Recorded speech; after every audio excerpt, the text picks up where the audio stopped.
really mean na lahat na lang agree ka sa kanila. The values and the ideals, the platforms they have will not change. And their conviction on stuff will not change. Kahit na sumama man sila o hindi. The Senate presidency of Cheese Escudero has no signs of stopping. I am inevitable.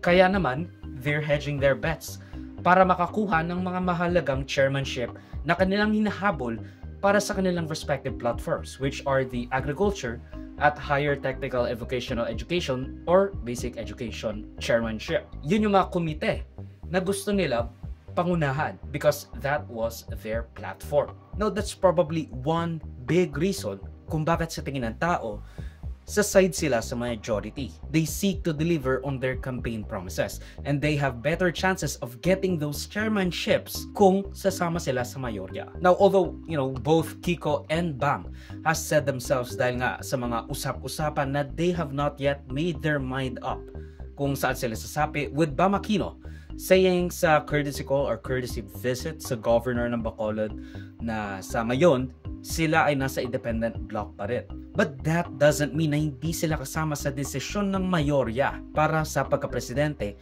ni Cheese Escudero. But also, that doesn't really mean na lagi silang sa side sa majority. Sumide lang sila sa majority para